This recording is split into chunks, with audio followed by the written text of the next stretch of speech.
We start with the UK, and a COVID inquiry commission in the country has begun hearings on alleged mishandling of pandemic measures by the UK government. Well, the lawyer representing the inquiry accused the government of not properly considering the impact of lockdown. Hugo Keith also claimed complete lack of preparation. The pandemic did not just alter fundamentally how modern societies across the globe functioned, but ended and changed lives on a scale unseen in modern history. Well, the first public hearing on the government's handling of the COVID emergency touched on dreadful memories of the pandemic. More than 220,000 people died due to COVID-19 in the UK alone.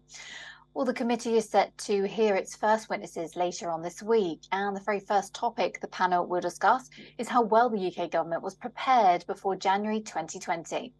Well, on the opening day, the committee chaired by Heather Hannett also revealed a web-like structure put in place by the UK government. At the top of the chart, it was the UK Cabinet Office. In the middle, the Department of Health and Social Care. And around that, the chat was various lines, arrows and dotted lines. They led to more than 100 government departments. The COVID-19 inquiry chairperson raised concern on extensive approval measures put in place that slowed down action and enabled a blame game between various departments.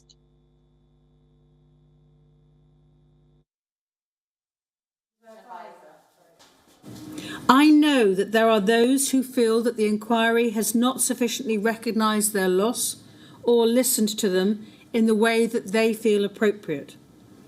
But I hope that they will better understand, as the inquiry progresses, the very difficult balance I have had to strike.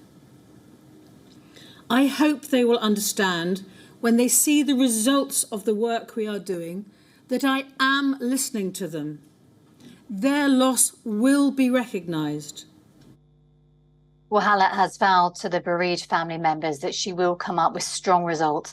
Meanwhile, the family members await answers they've been demanding for the last 3 years.